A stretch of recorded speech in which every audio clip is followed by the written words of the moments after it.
Within a decade of its invention, the safety bicycle had swept the world, even to the wastes of Alaska. I've trotted, I've starved, and I'm frozen all over this white barren land, while the sea stretches straight, white, and silent, while the mountain timberless stand. It was the 1890s, and across this landscape, 1,000 miles from Nome to Dawson City, came the men of the Klondike Gold Rush. They came by bicycle, solid-tired, heavy machines bowling up frozen rivers, the prospector's best friend.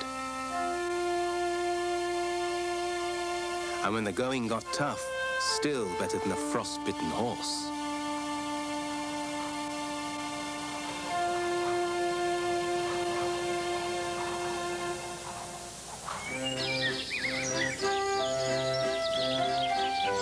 The safety bicycle is an English invention. Just possibly, the concept could have been Leonardo da Vinci's or one of his pupils. This doodle was discovered among da Vinci's manuscripts. In 3D with animation, it's for all the world the bicycle, a drawing from the 1490s, 400 years before the safety.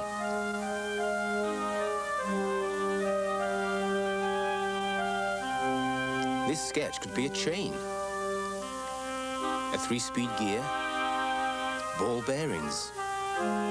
Renaissance technology could have built it. But the first working bike wouldn't emerge until 1817 with the German Baron Karl von Drais and his running machine.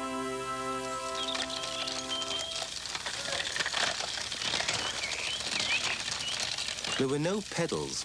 The rider just pushed against the ground. But it did have steering, the trick which made the running machine rideable.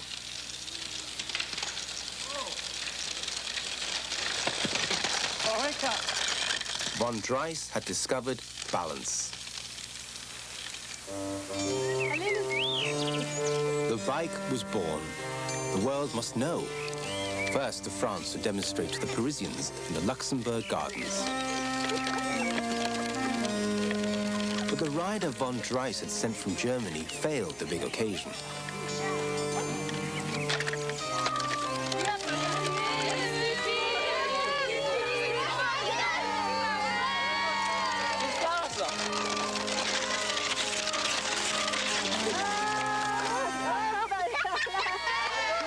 Public relations fiasco.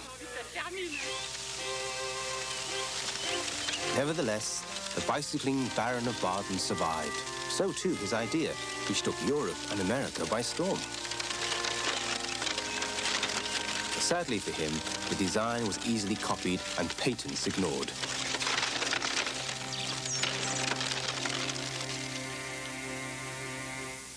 Meanwhile, the wealthy and the fashionable had their fun. Riding schools abounded. 2 wheels impressed the ladies. But these spills and thrills were for the leisured. Workers merely watched. Or perhaps forged new ideas in their smithies.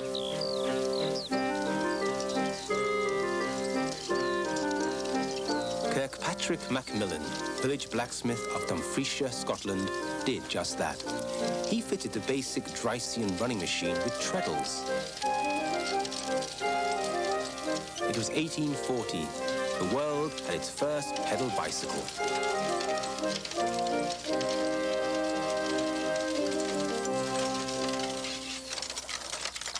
Macmillan promptly rode to Glasgow where, according to a newspaper report, he was prosecuted for knocking over a child. He was surrounded by a large crowd attracted by the novelty of the machine. The child who was thrown down did not sustain any injury, and under the circumstances, the offender was fined only 5 shillings. This invention will not supersede the railway. Nor did it, for steam was the preoccupation of the day. Britain was seized by railway mania. Macmillan's was the right idea at the wrong time.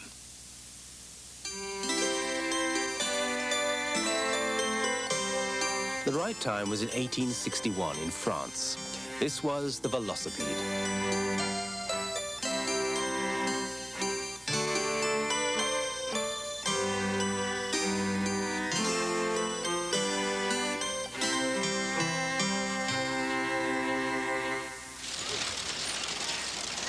The Velo caught on fast, first commercially produced by Pierre Michaud in Paris. By 1865, Michaud had made 400 machines. 5 years later, when he sold out, production was up to 200 a day. And for the first time, women were cycling.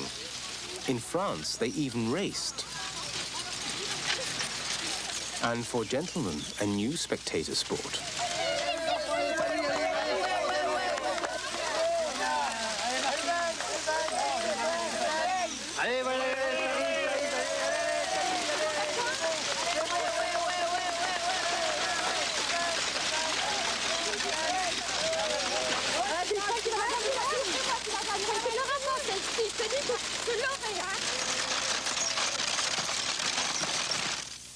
For some women, at least, the Velo had brought progress, if not emancipation. For the world, Michaud had unleashed a passion. Everywhere there were riding halls, entertainments. Things got so out of hand in New York that cycling was banned in Central Park. And in the countryside, a Velo still caused shock and resentment. Oké, die fokkinderen af.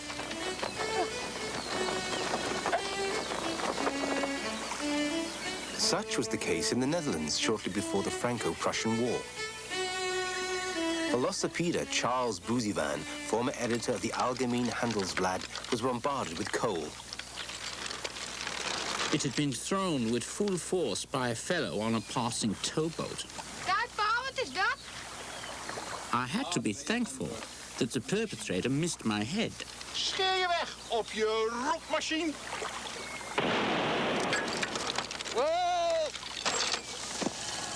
But greater hostilities were at hand. The Prussians had invaded France. Paris was besieged. And as bikes were beaten into guns, the French velocipede industry vanished overnight. It was 1870. The initiative was about to pass to the Anglo-Saxons. England was still in the afterglow of the Industrial Revolution. But the city of Coventry had slumped, its silk weaving collapsed. Labour was cheap and workshops eager for new enterprise. Thus did the Coventry Machinists Company augment sewing machine production with bicycles, French-style velos.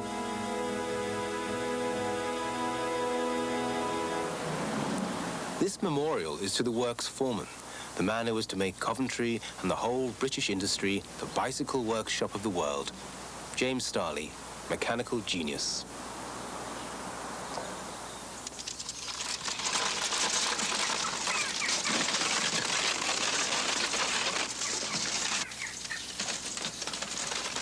Starley reasoned that speed was governed by the size of the front wheel. The bigger the wheel, the further the progress at each turn of the pedals.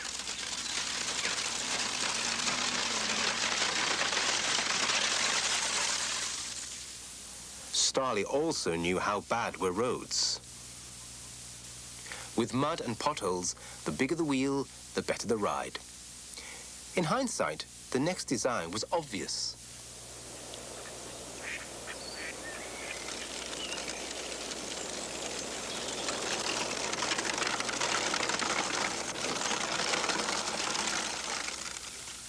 The day of the high wheeler had dawned, and with it, bicycle clubs for men.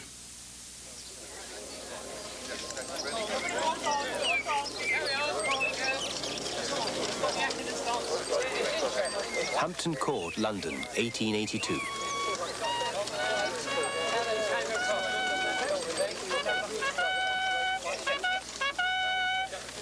Like cavalrymen, they were answering the call of the Pickwick Bicycle Club.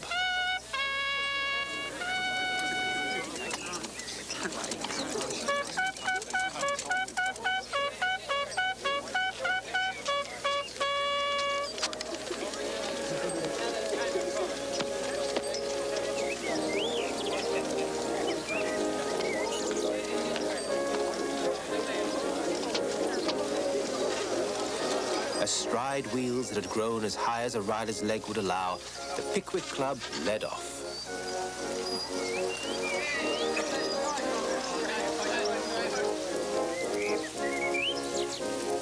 This was the biggest procession of high wheelers the world would ever see.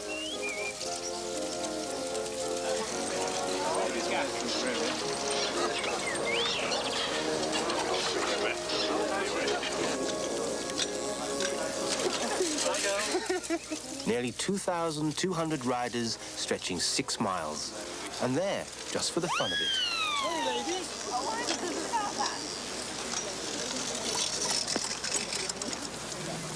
Quasi-military in style, the club offered security and mutual protection, for in the countryside, people still threw stones. Britain had well over 500 clubs, each with its own bugle call, each with a uniform. Here, the London Bicycle Club.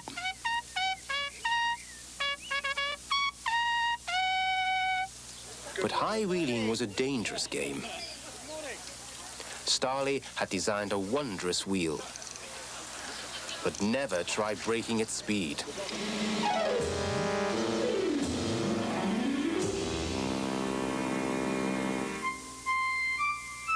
The problem was the header, and here was an American remedy. Reverse the wheels, put the small one at the front, and place the rider's weight over the big one at the rear. This way, man and machine safely descended the steps of the Capitol building in Washington, D.C., a publicity stunt of 1881.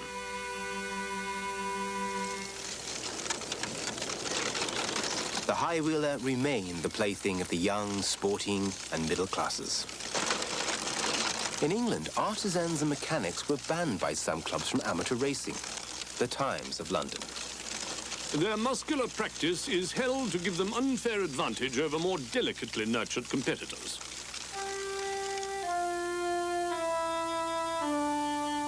But the high-wheeler didn't entirely hog the road. For the older and less athletic, for doctors and clergymen, for women in skirts, there emerged the tricycle.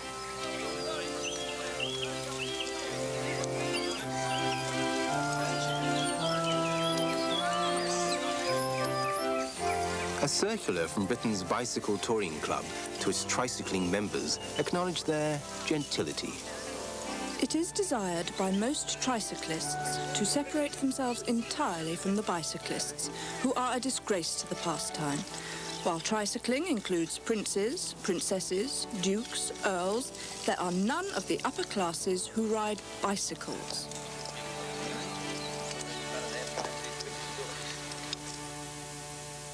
Again, the inventiveness of James Starley had been at work. Coventry's tricycle trade was booming when Starley died in 1881. But the great wheel had had its day. This is the Kangaroo of 1884, with a much smaller front wheel. The reason is gearing. The change from the large cog drives the small cog. Clever.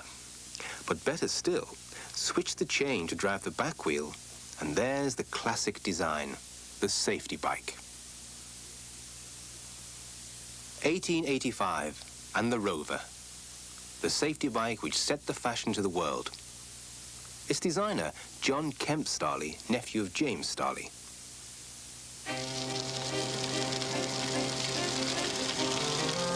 The Rover was dubbed the safety bike because it was just that. With the pedals off the front wheel, no more scuffed legs as the rider steered into a bend. Touch the brake and no fear of a header.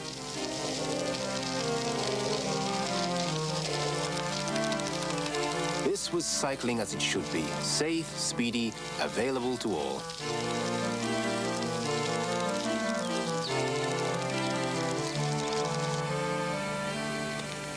problem was how to publicize the new machine.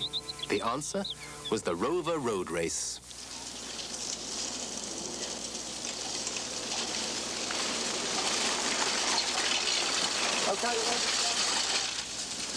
Paced by high wheelers, 14 men raced 100 miles through southeast England.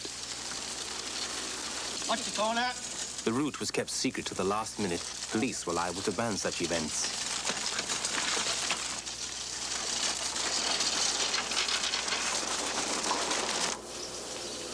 But the publicity did the trick. The Rover was embraced by the world. To this day, Rower is the Polish word for bicycle. And Rover's still in business as the Rover Car Company.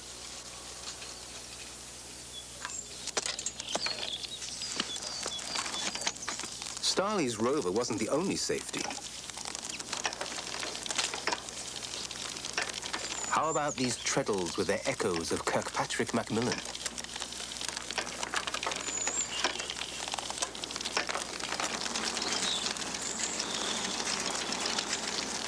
Or this lightweight crossframe, too elegant to really catch on.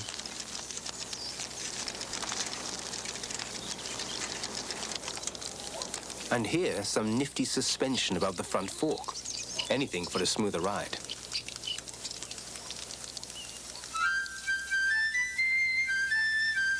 But the problem of road resistance will be properly solved in Ireland.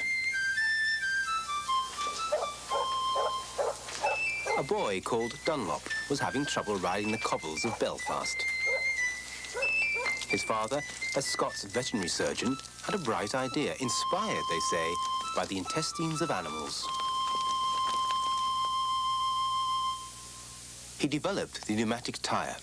His son and all cyclists would ride on air. The year was 1888. A global manufacturing dynasty had been founded in the name of John Boyd Dunlop. But Dunlop's tires were merely glued to the wheel. 3 years later in France, this man came up with an improvement. Edouard Michelin, father of another industrial giant.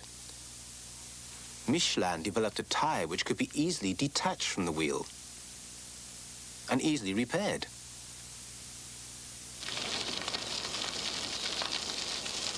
The modern bicycle was complete. Riding on my bicycle, riding on my bike.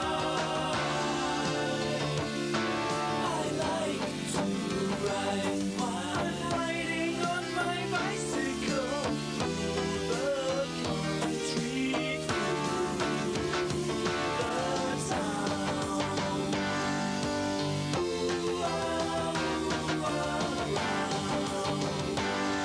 I'm riding on my bicycle, round and round. Riding my bicycle, riding around on it. Riding my bicycle, ride my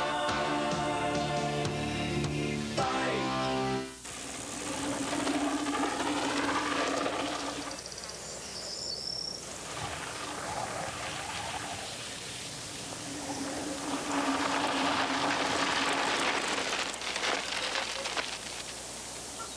The first thing that made me think this could be big was the fact that a guy down the street who had never been into bikes before got on one of these bikes, went up in these hills, and was sold.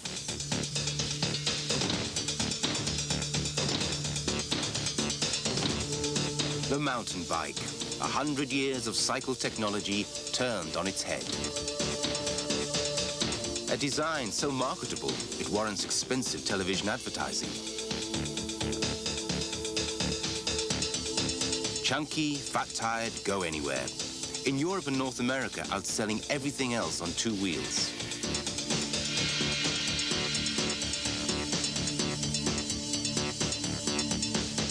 The worldwide proliferation of mountain bikes has made me very, very happy. It's the happiest, business thing or, sport thing. It's one of the happiest things in my life going, for sure, because to see people enjoying bikes in more ways. That's something I always wanted. Gary Fisher, West Coast hippie turned mountain bike business chief. The man who rebuilt the bicycle, took it up a dirt track and launched a dream. Here he is with Charlie Kelly in the 70s, co-leaders of a pack of dedicated bike bums in Marin County, Northern California.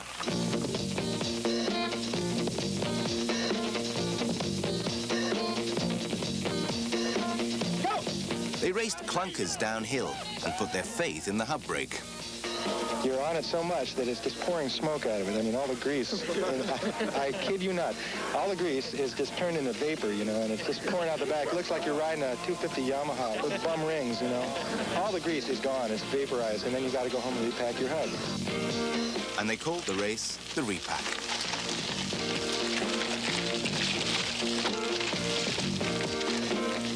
Gary Fisher. They were doing this coming down the mountain on old single-speed Schwinn's and Colsons, and I went on a couple of rides of them, and I started laughing again. It was like hilarious.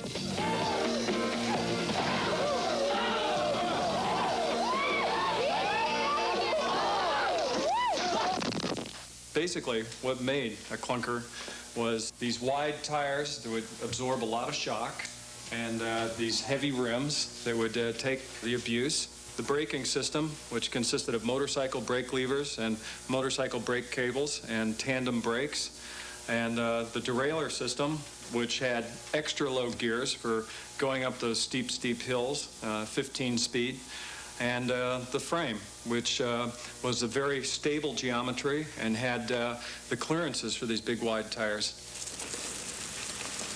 Clunkers were cannibalized from solid old American roadsters. As a bike shop mechanic, Fisher was the inventor, the road tester. Kelly, as a rock group roadie, hunted components on his travels with the band. Really, these old original clunkers for us were a lot of found pieces. No one was really taking us seriously. They genuinely thought we were out of our minds making these big boy BMX bikes. Come on, you guys, I want you to keep it loud enough so you can't hear a word I say. The BMX had emerged from California in the late 70s, a hit with youngsters around the world. But its popularity was short-lived. Today, the BMX is more a display sport than a mass hobby.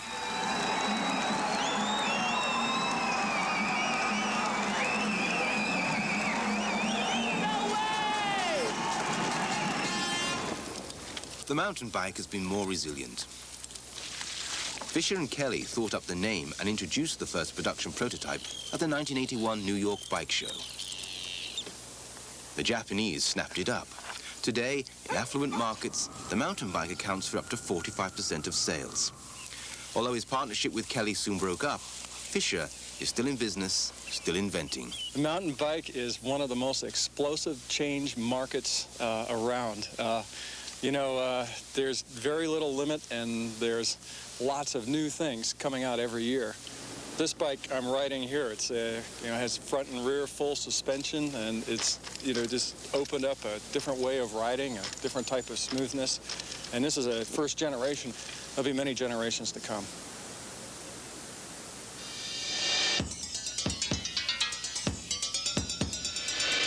The appeal of the mountain bike is its strength, its low gearing, its user-friendliness. But the bike's chief asset, the off-road capability, is causing problems, especially in America. Erosion. And in many areas, hikers and equestrians don't like sharing trails with cyclists. The growth of the mountain bike may have peaked. The land access problem has already inhibited the growth somewhat.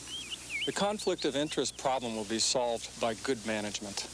The mountain bike is a new entity and needs to be learned about by all the different management people. And then I need to keep us some places, keep hikers other places, and have some things that are multi-use. And I think everybody will get along. But there's a new kid on the block, still tough and sporty, but lighter for town. It's called the Hybrid, a cross between a traditional tourer and the mountain bike. It has the style of the mountain bike without its over-engineering, Add mudguards, and it's possibly what most cyclists are looking for.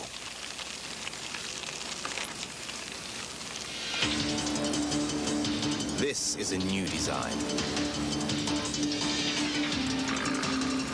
A fundamental rethink of the structure of the bicycle, the work of engineer Mike Burrows. Perhaps another Gary Fisher?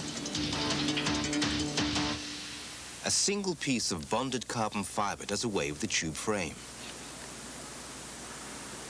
The front wheel spokes are aerodynamically cast to reduce drag. And the wing-like handlebars cut air resistance by a factor of 10. Light as a feather, the wheels are attached on single cantilevers. And as with the pedals and chain, everything is held together on one cohesive unit called the monocoque. This is a very advanced and superior design. I wouldn't be at all surprised to find designs of this sort proliferating in the racing world. But racing doesn't seem to me to be the natural ecological niche of a bicycle. A high-technology bicycle like this seems to be out of the mainstream of the important social uses of a bicycle. For ordinary use, I don't think it really points the way to the future. But if the Far East gets interested, Mike Burrows could be a millionaire. David Jones is a science consultant to industry. In analyzing basic bicycle design, he's worked out what makes a bike rideable. If you look at an ordinary bicycle, the steering axis hits the ground slightly ahead of where the front wheel touches. And that's significant because it gives the bike a little bit of stability. Not too much, because then it's hard to ride. But if you turn the front wheel round, and I've adapted this bicycle to make it possible, now the steering axis hits the ground well ahead of where the front wheel touches. That makes this bicycle very stable.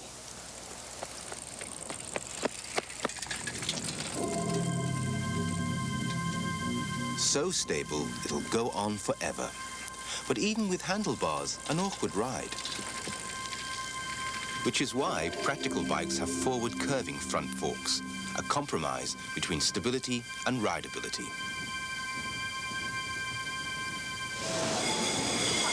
The bicycle wheel, too, is a tried and tested design.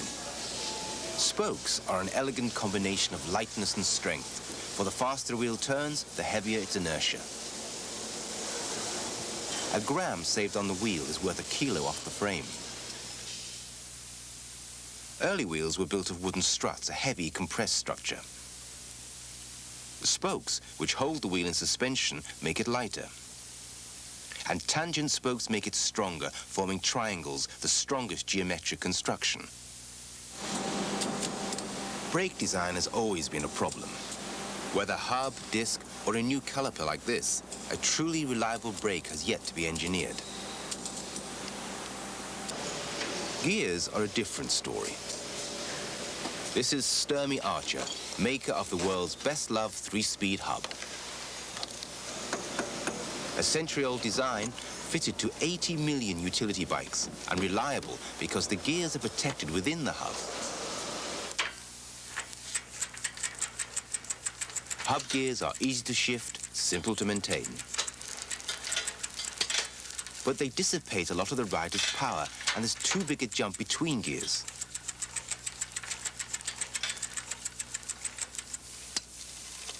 By contrast, the derailleur is an exposed gear system. Invented by Tullio Campagnola in 1933, it's crude engineering that can work like a dream. Modern thumb shifts take a rider through a score of finely indexed gears. Sophistication which is up to 99% efficient at transmitting power to the rear wheel.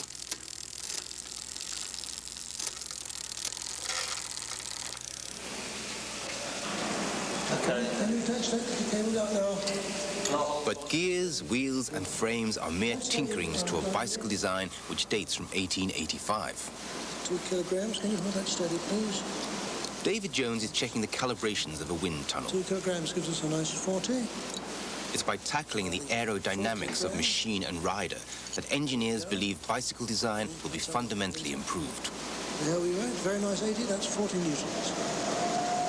The efficiency of different bikes is being tested at 20 miles an hour. Wind speed is checked against the distance travelled by a polystyrene chip in 1/50th of a second. The tunnel is deemed accurate. Least efficient is the high wheeler, with the rider offering a lot of resistance. Observe how that stream is breaking up around the back of his head. There's obviously a vortex there. Little better the traditional roadster. 75 on the meter, a drag of 3.8 kilos. The sports bike is much better. I'd expect higher than that, actually. 38, 2 kilos of drag. There's not as much drag on this speed as we'd guessed. And with a racing model, a marginal improvement. It gets better the lower the rider crouches, down to 1.7 kilos. And drag can be shaved a fraction more to 1.65 kilos with a racing helmet, and to 1.6 kilos with aerodynamic handlebars. But nothing tested so far can match this reading at over twice the wind speed. This is the Bean, possibly the most aerodynamically efficient bicycle ever built, designed to chase speed records with its low, super sleek profile. Then you get a major improvement. That was giving us only of the order 0.6 per kilogram at 45 miles an hour speed, which scaled down to 20 is only about 0.15 kilograms. So that's a major advantage, but at the cost of a totally impractical vehicle.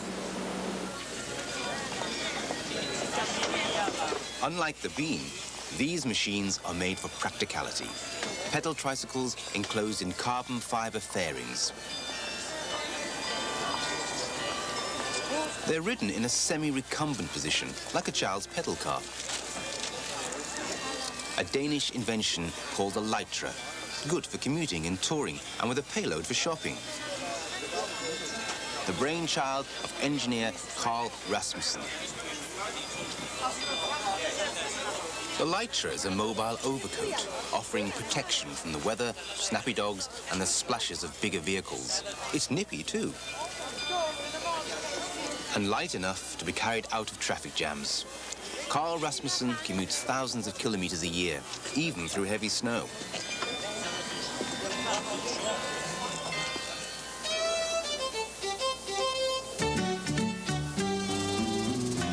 Winchester, Massachusetts, and a recumbent built for two.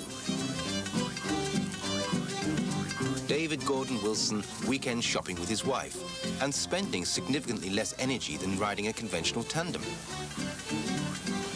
The recumbent, Gordon Wilson believes, is the bicycle of the future. But it's a design of the past, never catching on despite possibly 25% less drag than a conventional roadster. Recumbents have been introduced into the bicycling scene in the 1880s, the 1890s, the 1900s, and so on and on. And in the 30s, a particularly successful recumbent was pedaled by a second-class racer in France and beat the world champion over many distances. The records didn't stand. The recumbent was ruled not a bicycle. Bye-bye, sweetie. Rain, hail, or storm, Gordon Wilson commutes the 8 miles to work on his solo recumbent. It only seems unusual because of the almost dead uniformity of the regular bicycle. Its adherents think that it has so many advantages that it will eventually take over. I think there's been a lack of development because of the dead-handed regulation. And when that has had the power to rule out pretty well any development, the result was bicycle companies became extremely conservative. So no adventurous engineer ever went to work for a bike company. Gordon Wilson teaches mechanical engineering at MIT. He developed jet engines for Boeing. Would that bicycle engineering have the thrust of the big battalions? Oh, it's mouth-watering to think what might happen if you had NASA or General Motors working on a bicycle.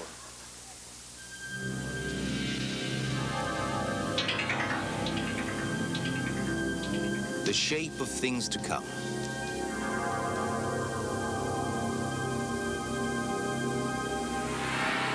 The recumbent, today the speediest in bicycle design. Once it's got a fairing round, then the combination of a low frontal area and a streamlined shape that gives something near the optimum for a streamlined body, which is a length-to-diameter ratio of about 4.5 or 5, it happens to fit rather well. So that's why it gets up to its very high speeds. Modified track racing bicycle in there.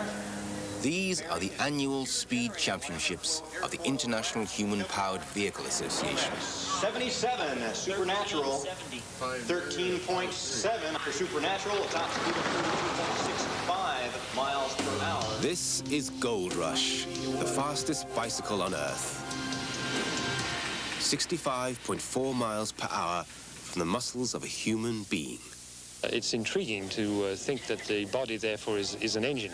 But it isn't, because if it were, the second law of thermodynamics would say that to develop that efficiency, the temperature within your body would have to be hundreds of degrees Celsius, and we know it isn't.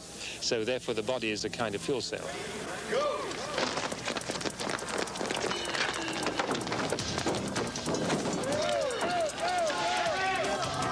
And the bicycle is the most efficient means of converting the output of that fuel cell into locomotion.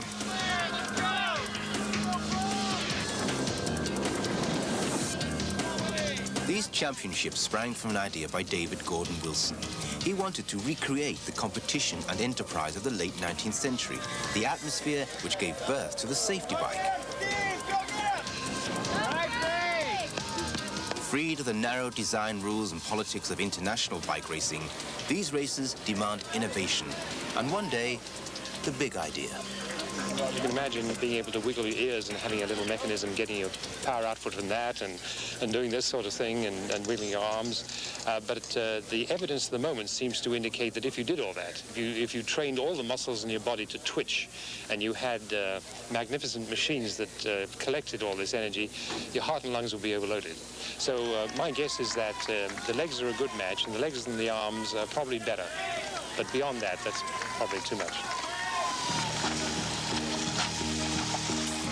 And why not a water bike? A $25,000 prize awaits the first craft to reach 20 knots. Another for the first human-powered helicopter. For cycling, the sky's the limit.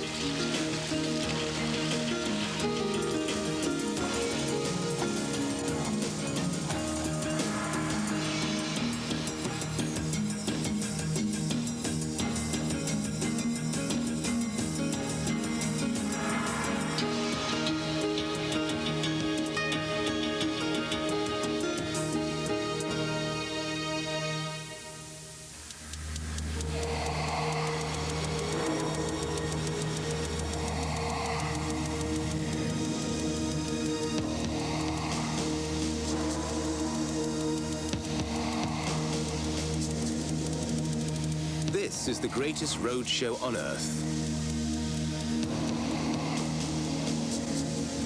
A fiesta, a celebration of man and his noblest invention, the pedal bicycle.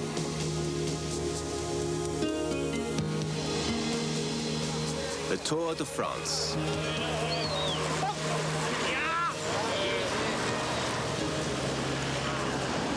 There are some days when you get a good story, you've seen a good day's race, beautiful countryside, and you think they shouldn't pay you to do this. And we'll be very happy with an American or an Italian. We'll be very happy. We like the best to win. Nous voyons des millions de spectateurs tous les jours. Et ça, des millions de spectateurs voient Coca-Cola. Ça, pour nous, c'est très important.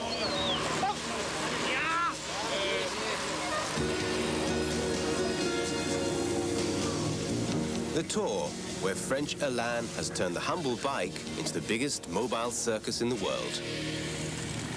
When you come here and you see the people on the road and you see the importance of the race, I think that's one of the reasons why I want to win this race.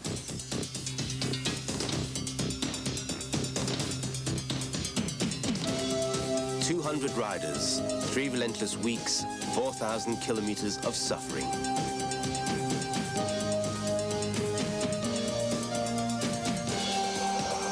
Astride mechanical perfection, the last advance in technology that everyone understood. Born of the running machine, nurtured by the high wheeler, matured with the safety bike, Greg LeMond, the ultimate tactician. And his acolytes, the Z Team, sponsored by a French children's clothing chain. LeMond defends the cyclist's crown of crowns. You have to put up with a lot of attacks from top athletes, pressure of not only the team, pressure of yourself to try to win, pressure of the journalists, spectators, everybody wants an autograph, everybody wants 5 minutes. It gets very difficult to do the physical and the mental thing together for 3 weeks straight. LeMond has already seen off Laurent Fignon of France, twice a Tour winner and last year's runner-up. They are actually witnessing the retirement from the Tour de France of Laurent Fignon, and once he was in the car, he hid his face behind a newspaper and refused to give any interviews. It's 1990. Again, the Tour has more drama, sharper focus than any bicycle race in the world. Jan Carlsen, 24 years old, his first Tour de Trump, took first place in the 1989 Scandinavian Championships in the team time trial. The latest imitation is American, a tour dreamt up by a basketball commentator. 22 years of age. He just thought that there should be an American version of the Tour de France. He scribbled something down on a napkin. He dreamed up a name, the Tour de Trump, and he went in to Donald Trump and said, "What do you think of this idea? We'll call it the Tour de Trump." Trump laughed and said, "Come on, that's ridiculous." And then 10 seconds later, he said, "Sure, that's a good idea." Trump was still ahead of the game in 1989. The Taj Mahal Casino in Atlantic City had yet to threaten his property empire. Hotels, an airline, next a bike race. Trump became main sponsor.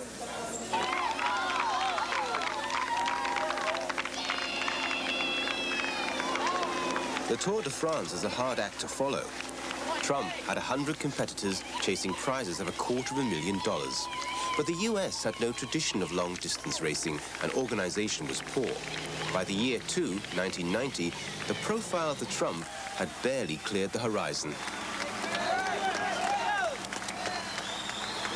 11 days around the East Coast, this was no Tour of America. But it was an airing for Greg LeMond, badly out of condition just 2 months before the Tour de France.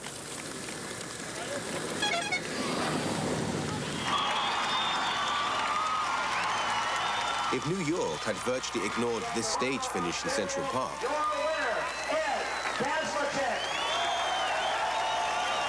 then the media did the same to the Trump leaders. All eyes were on the American hero, twice winner of the Tour de France, currently 85th in the Trump. But it's been a great race for training, this race, and I think 4 days of recuperation in the Tour of Italy. It's what I need to get in shape for the Tour de France. Not the best publicity for the Trump, but where was the sponsor? Donald was far too busy fighting for his financial life. The finish in Boston. After 1,100 miles, a winner from Mexico.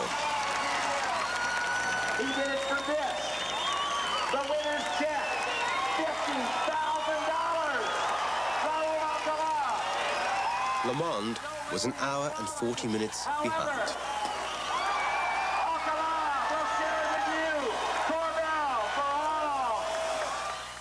Like the Trump, the Tour de France sprang from a thirst for publicity. It was launched by one daily cycling paper to upstage its rival. At issue was the Dreyfus affair. A clearly innocent Jewish army officer had been convicted of spying. The anti-Dreyfus Journal dreamt up the tour as a campaign promotion.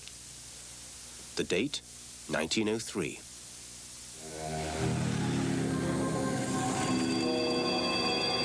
Nine decades later, and still the world's top cycling event.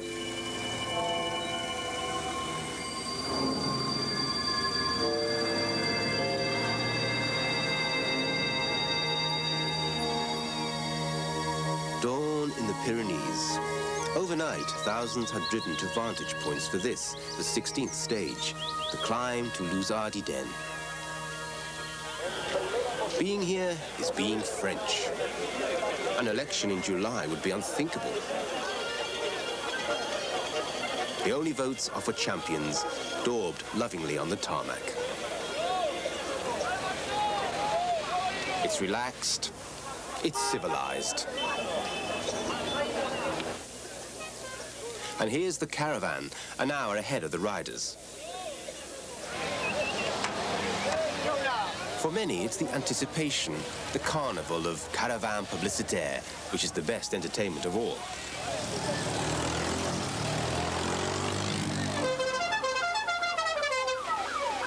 These are the commercials. A sponsor's car can cost 600,000 francs.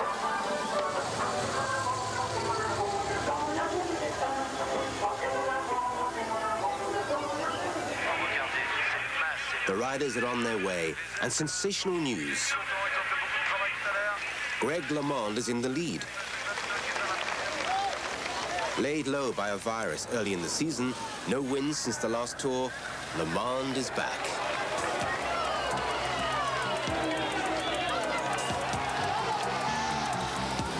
To date, he's never won a stage. His trick is to be fast enough in each stage to win the tour on an overall timing.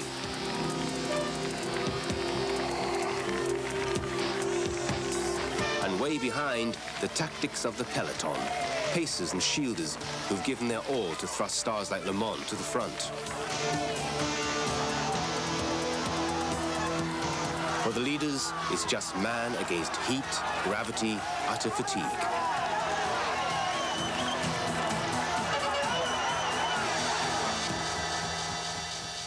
It can be too much.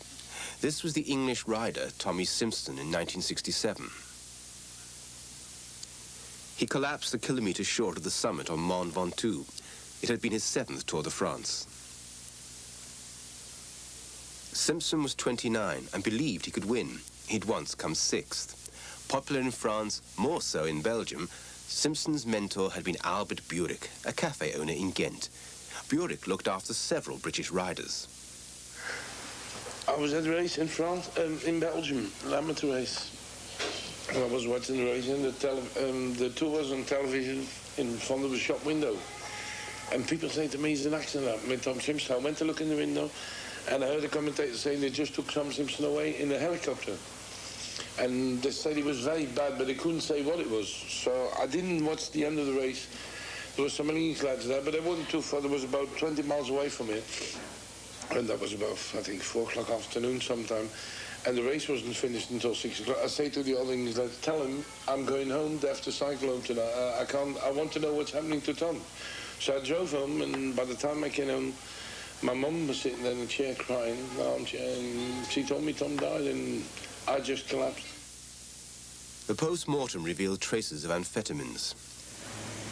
At the restaurant, Burek was dismayed that drugs had been cited as a possible contributory cause of death.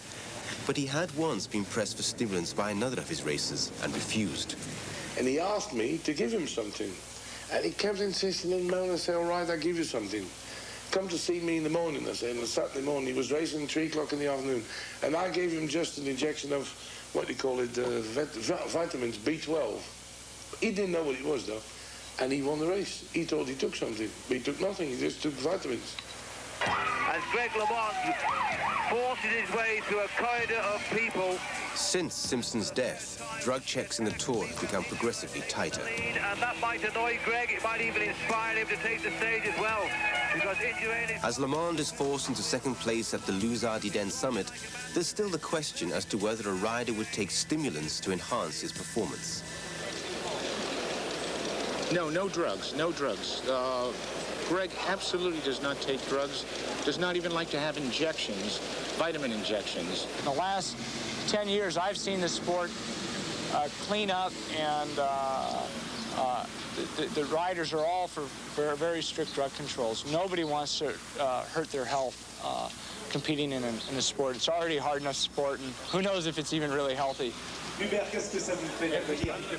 It's a mass media event. Commentators and competitors chatter to the world. Can LeMond pull it off for the 3rd time? 27 networks are bouncing TV pictures to 60 million viewers. The Colombians are at fever pitch.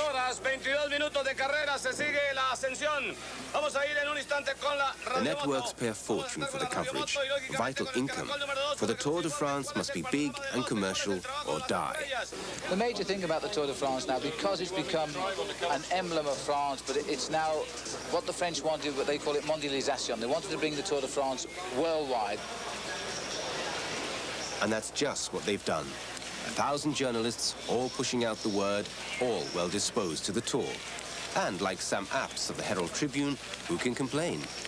With Le Mans now lying second overall, it's a cracking story. In the Tour de Trump, he had nothing. He had no legs. He had no stamina. He suffered dreadfully.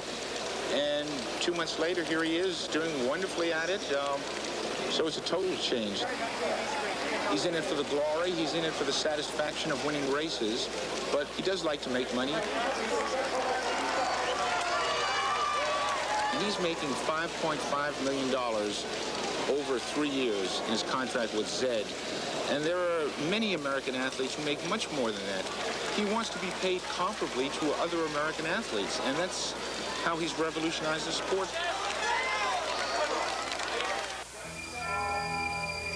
The Americans have come to Paris. Le Monde as the man who raised all riders' fees 1,000%. Coca-Cola as a new main sponsor. Le Tour de France est le 3e événement mondial et Coca-Cola doit être sur le Tour de France. Qu'est-ce qu'on donne sur le Tour de France? 400 000 boîtes de 15 centilitres et 45 000 boîtes de 33 centilitres. 200 000 sacs plastiques, 100 000 casquettes et toujours des millions de sourires. Ça, c'est Coca-Cola. The Tour needs an annual turnover of 60 million francs to keep it on the road. Coke alone is pumping in up to 18 million francs a year because of the Tour's heightened international exposure. Nothing would better ensure renewal of the cola dollars than a third win for Le Monde. He won in '86, the first American ever, again in '89. Last night, Le Monde was leading on overall time. To clinch the Tour, he must cross the line today within sight of the Paris stage winner.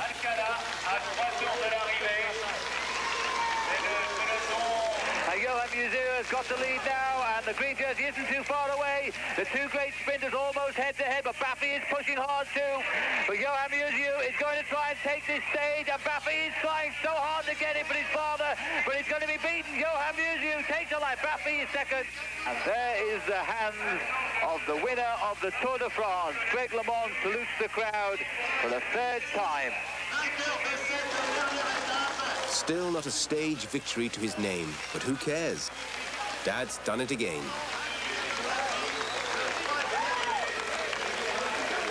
The Z girls are ecstatic. And up on the podium, Le Monde and Mère Chirac have the limelight.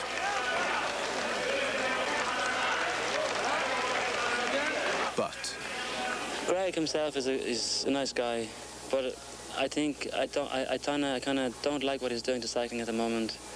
De Le Monde, moi je pense que c'est un très très grand coureur. Je ne peux pas dire qu'il est comme Merckx parce que Merckx pour moi c'est toujours encore le plus grand coureur qui est venu dans le monde peut-être. Mais Le Monde, il a une très grande classe et il sait qu'est-ce qu'il peut faire. The legendary Eddie Merckx won the Tour a record 5 times. Now he's swapped racing for business, and the competition is just as fierce. Merckx has a small factory in his native Belgium, producing exclusive racing bikes, and trading on his fame and a ruthless reputation for winning. Not just the Tour, but classic after classic. Parce que si Greg LeMond voulait, il pourrait faire exactement la même chose et remporter beaucoup de victoires. C'est pas normal qu'un champion du monde n'ait pas gagné une seule course jusqu'au Tour de France avec un meilleur champion du monde. Et ça, je crois que c'est la réalité et que Greg LeMond ne veut pas voir la réalité et cherche des excuses pour se défendre ses propres torts qu'il a. Cycling has changed since he raced. It's much more competitive. We have much better trained athletes than when he raced. Eddie Merckx was always months in advance of everybody else because he trained through the winter. And I have people who race with him, and there's no comparison. We have maybe 10 Eddie Merckxes in the peloton right now. Je crois que lorsqu'on a le maillot de champion du monde sur les épaules, on a une certaine responsabilité vis-à-vis de ses sponsors, vis-à-vis du métier qu'on exerce. Et je crois que Greg LeMond, cet hiver, a oublié qu'il était coureur cycliste et qu'il s'est mal préparé cet hiver. D'ailleurs, ça s'est vu dans le début de saison où Greg LeMond était vraiment nulle part. Et je trouve ça absolument dommage pour un garçon tel que Greg LeMond, qui est certainement le plus grand talent actuel du cyclisme, qui n'ait pas plus de respect pour son métier, c'est tout. It's purely out of jealousy because I market a bicycle in the United States that is taking a little bite in his competition, and he would like to see my value or my name taken down a little bit. And to me, it's sad to see a champion like that. I really had a lot of respect for him until I got to maybe know him a little bit better, and especially after his comments. I just say it's sad that I hope when I stop cycling that I'll be kind enough to the young riders and the new generation that I'll keep, if I have bad words or bad feelings, I'll keep them to myself. LeMond may win nothing but the Tour de France, but that's the way he plans it. More than anyone, he's taken cycle racing into the financial big time. The Americanization of the Tour is complete.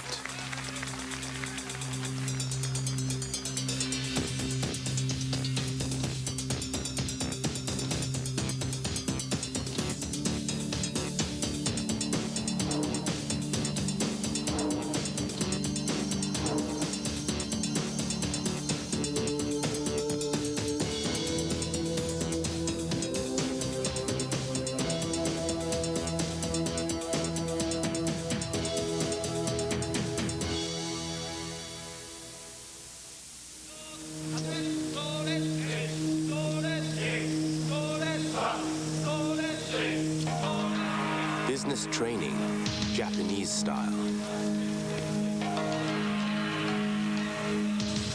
These men are tomorrow's money spinners in the making. 1 in 11 gets in, no one drops out. The toughest, the most exclusive commercial academy in the East. The young hopefuls of Keirin, Japan's biggest and best in the business of bicycles.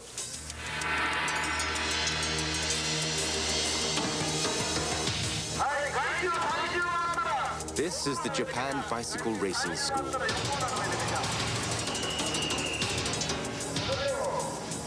Students train as nowhere else. 10 months of drilling, scrutiny, analysis by camera. We may treat them like dogs, says the college principal. But next year they could be earning a fortune.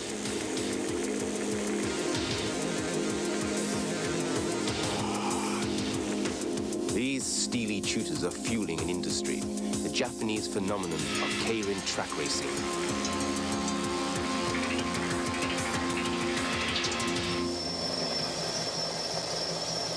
The Keirin school is financed by the racing industry for the racing industry. Each year, 150 graduates will qualify as professional Keirin racers. They'll be able to compete on Japan's 50 Keirin tracks. Superstars can earn up to $250,000 a year.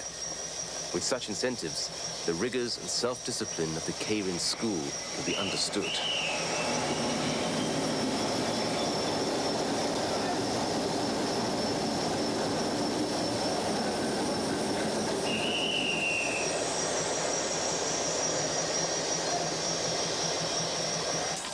The stakes are astronomical. Riders at this race meeting have been isolated for 3 days to prevent nobbling. $1 billion might be wagered at one track in 1 day. It's formal and strict. 9 riders per race, maybe 10 races a day, a meet of up to 6 days, and nobody can ride more than once a day. The winner of this race could pocket well over $1 million. 75% of the betting goes as prizes, the rest to local government. These are the thoroughbreds, the greyhounds of Japan. Betting's closed. hare's off, the riders spring their traps. Gently, tactically at first. There could be 30,000 in the velodrome, but it's quiet, almost disreputable. Many older Japanese shun K-ring because of its gambling connotations. The human hare paces the riders as they slipstream and plan their moves. The distance is 2,000 meters, 5 laps.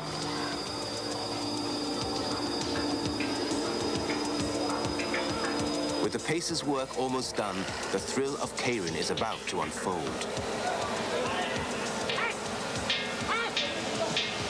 The bell is the cue for the hare to peel off, the sprint to begin.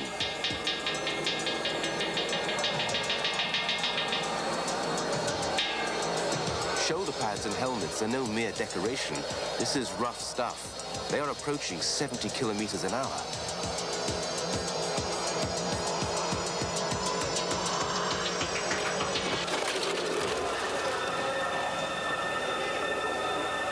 It's this that annually packs in 27 million spectators. And a finish like this. No wonder K-ring can donate $20 billion a year to public works, just 11% of its betting turnover.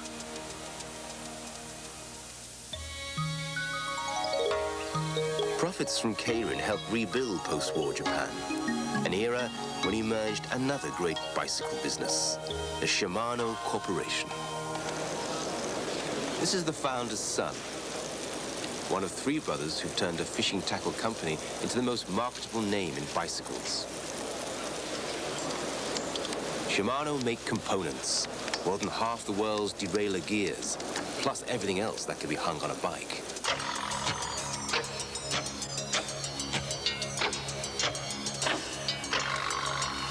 There was certainly a period, perhaps a year ago, 2 years ago, where the consumer was coming into a bicycle shop to buy a Shimano bike, meaning somebody else's bike with a Shimano group set on it.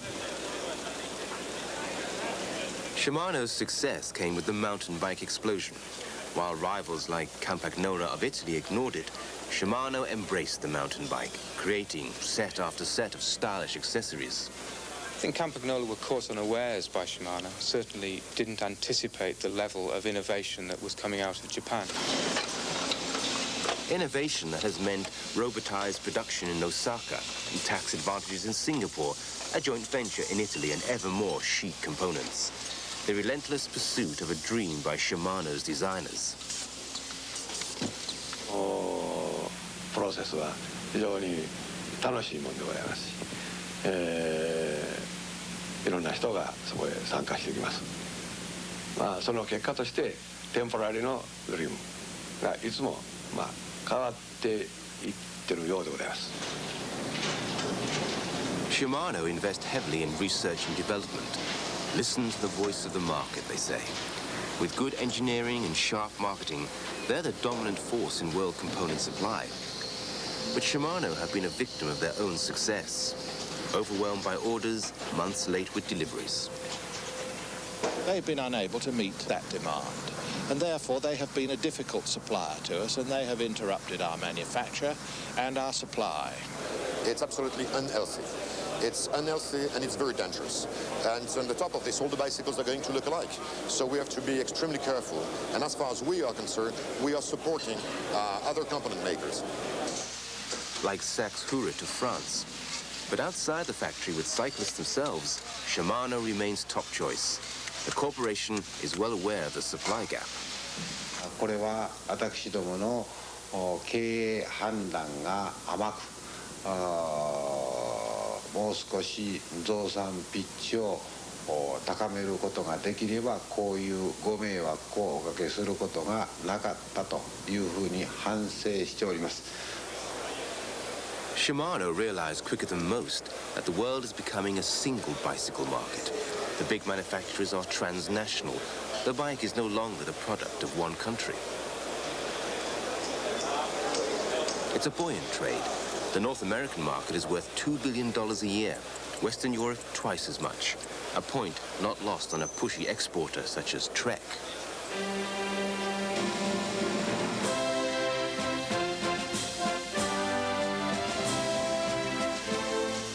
But long gone are the days when a company like Rally of England had the British Empire as its market. We followed the flag, and therefore it was with Colony, Dominion and Commonwealth that our business was built up. After the 39-45 war, we started to give our Commonwealth countries independence, and the first thing they wanted to do was make bicycles. The result was devastation at the Raleigh factories. Compounded by the rise of the car, Raleigh's workforce was slashed from 8,000 to less than 1,200 today. Nottingham was no longer the bicycle workshop of the world. My grandfather founded this company in 1895 as a middle-aged man who had immigrated from Germany. He was pretty well educated and worked for the Adler Corporation in Germany. And he came basically because he was fascinated with the most popular machine of the day, which was a bicycle.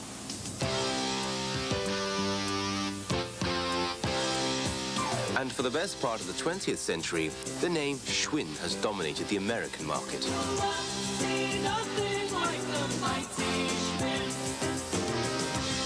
Cheap, cheerful bikes, because Americans would rather spend money on automobiles. With quality not an issue, Schwinn began to move production to the cheap labor of the Far East. Chicago had once made 1 million bikes a year. Well, going by here, you know, I could just cry to think that what we are passing here was at one time perhaps the prestige bicycle factory in the world.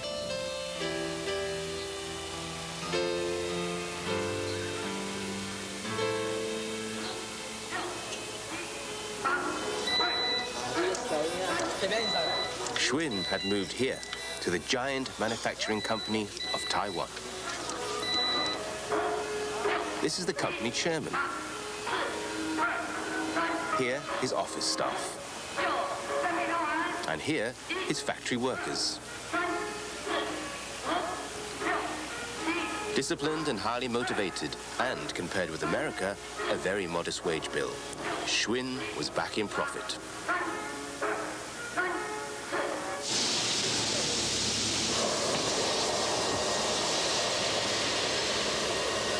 But Giant had headier ambitions than making other people's bikes. Today, as Taiwan's biggest manufacturer, the company markets under its own name. In less than 20 years, Giant has joined the World League. I don't think we are more successful because Taiwan only produces now 6 million bikes per year. Europe is producing more than 10 million, and US more than 10 million. But I think the Taiwan industry is trying very hard, and we are concentrated in what I call a new type of bicycles than the traditional one. These frames are carbon fiber, Giant's bold move into ultra-lightweight design. The K-Dex, as it's called, is expensive, but it could be a world beater. The manufacturing process is so secret it couldn't be filmed. K-Dex was born of Giant's prodigious R&D department, confirming the company's move into the middle and upper market. This Taiwanese product is no longer cheap. Enthusiastic selling is to Europe, North America, and the Pacific Rim.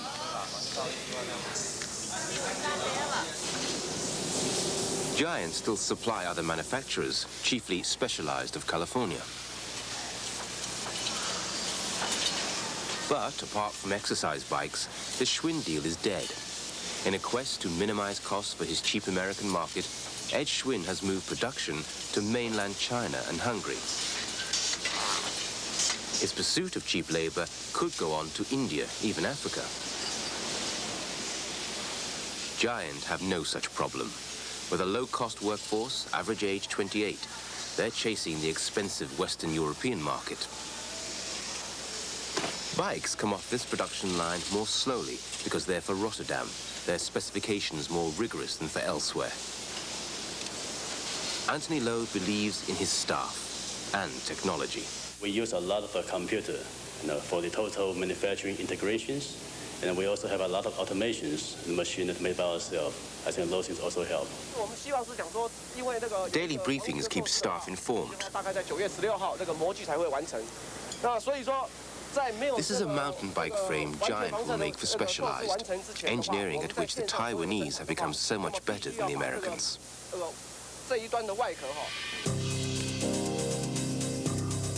The order came from the packager and purveyor of quality bikes for America, Mike Signard, president of Specialized. I saw an incredible niche in the market. I couldn't believe that there weren't more quality bicycles available. I was keenly involved in cycling and saw that there was really a shortage of that kind of product, or people really even addressing the market. Signard builds 150,000 bikes a year. Staff try out new models on lunchtime rides. They help us test them, and if we make a product that doesn't work, the people in the company really let us know quickly. It is really a statement about the philosophy of the company, in the sense that we make products for ourselves and that we can be very tough critics about the products. So we're going to have the adjusters on this one? Like yeah, it's got to have it. Signard has bucked the idea that Americans will only buy cheap machines. Essentially, Specialized designs, then farms out production to good suppliers, and finally assembles in California. Because this is just way too flimsy, so I think we should eliminate this tire.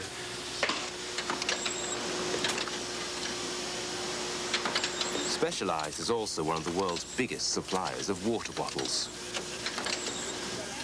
And they make helmets, tires and shoes, a clearly defined brand image with global appeal.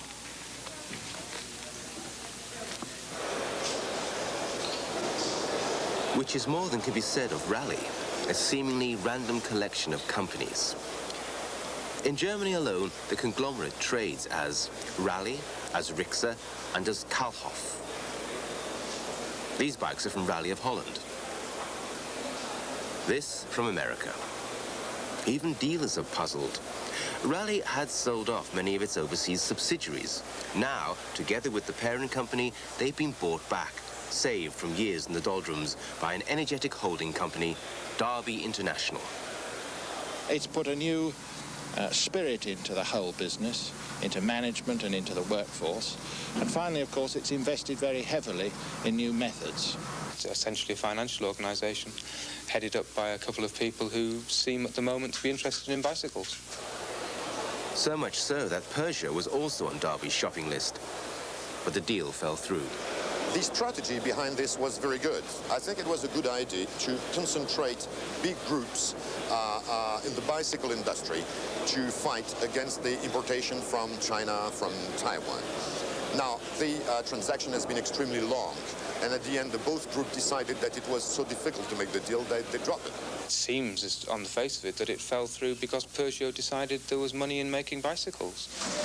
Even without Peugeot, Derby International's Rally Group has burgeoned to become the world's biggest bicycle manufacturer outside mainland China. But in the UK, where Rally dominates in children's bikes, Derby hasn't fully benefited from the general market boom. And it's the same story for all home-based competitors of Rally. It hasn't been British companies building more bikes to supply our market. It's been the Far East supplying more bikes to an expanded market. You're talking about the globalization of the bike industry. And it's a question of whether or not the big guys will get bigger and will the little guys go away. And I think almost neither is true. There will be a couple of big players in a global world in the next decade or two. I think we'll be one of them, and I think Derby out of England will be the other. We are #1 in France, and usually we are #2 in the other countries in Europe. So we have different competitors. Rally is a big competitor. And Rally's biggest competitor is mainland China. As a third world country, China is flooding Western Europe with cheap, well-produced bikes. They currently get in under the generalized system of preference, or GSP regulations, which says because they're such a developing nation, they should be accorded this special benefit. They are the world's largest bicycle makers, making 40 million bicycles per annum. The labor cost in China is 1/10 of the cost of Europe. That's extremely important. And a few years ago, they were not producing so good qualities. But unfortunately, a lot of manufacturers, European manufacturers, have decided to transfer their know-how, their technical know-how, their marketing know-how. And then, from China, are coming good bicycles with very low prices.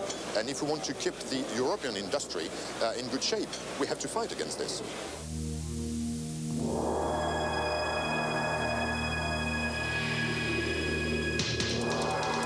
As bike sales boom, Taiwan may have peaked, Europe and America fought back, and cheap production moved to China.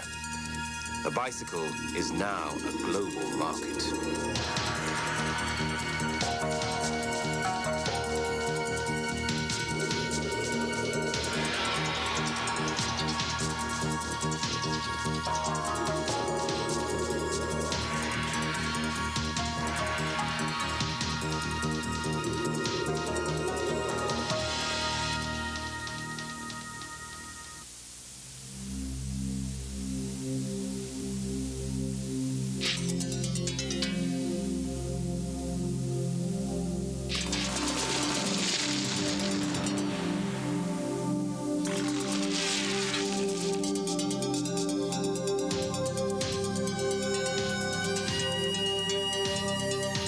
Consider how you can pinpoint the very day, the very hour when you hit that first sweet spot and you became forever a cyclist.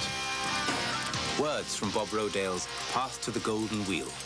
I began thinking about the spiritual aspect of the bicycle shortly after we got the magazine Bicycling, because our readers, I found, were very mechanically oriented. They were preoccupied with the gears, the machines, the tires.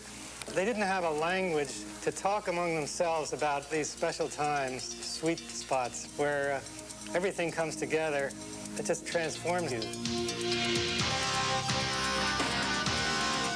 The moments that make the pain, the sweat, the hard work seem trivial.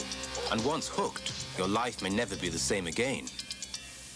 If you talk to somebody who's not a bicyclist, they may not be able to tell you, or they may reach only a couple sweet spots in their whole life. But a bicyclist has lots of them. I cycle every day. It's transportation for me. It's also my best philosophical time. Donna Wissinger plays classical flute on the international concert circuit, virtuosity enhanced by the joy of cycling. I find my face just opens up. The breeze blowing past me takes away the wrinkles in my mind and in my face. And in that way, I'm better able to bring together ideas that make the music meaningful. From New York's Carnegie Hall to Paris, Graz and Leningrad, Donna Wissinger is a consummate solo professional and serious amateur athlete. If I push myself to do, say, a time trial, and I need to find a way to cycle, for me, fast 19 or 20 miles an hour, I have to find the means to do that. It's the same skill that I have to use in music. If I need to do a recording and I have to push myself that extra distance, I've already acquired that skill through cycling. Beryl Burton, an English farm worker who for a quarter of a century has dominated women's cycling. 7 times world champion, with a daughter in tow, her husband Charlie as coach, and no financial rewards. Hers is a lifelong pursuit, an all-consuming passion for bicycling in the amateur race. 5, 4, 3, 2, 1, go. Dig in, pedal. Half of my training was doing riding from work to home to get the dinner ready for them to eat. I used to just have a sandwich and a cup of tea, go training, and then come back and have my dinner afterwards. A grandmother now, Beryl Burton is still racing. I'm not on form at the moment. I haven't been for a couple of seasons. I've got to that age with females, this menopause problem. And I'm not riding nowhere near as well as I should be doing, but I'm riding to my best ability. And yet I'm still beating people that are much younger than what I am. This is open road time trialling, racing against the watch. And Beryl is still outclassing men. A Frenchman wrote, were Beryl French, Joan of Arc would have come second. Whatever comes up, you sort of challenge it, and you've got to be successful. Well, I remember as a child playing ball in the backyard, just up to the wall. I used to set myself targets that I had to do it 20 times, and if I didn't do it, I used to get so distraught and bang the ball about, and I would carry on until I'd actually done the target that I set myself at. So I must have been born with this drive to be successful. People are still thrilled if they beat me now, but to me that feels wrong, because I'm not getting faster, I'm going slower. So the thing is that they should be aiming for, in my way of thinking, is to beat the records that I've set up. I mean, the 10-mile record is something like 17 years old.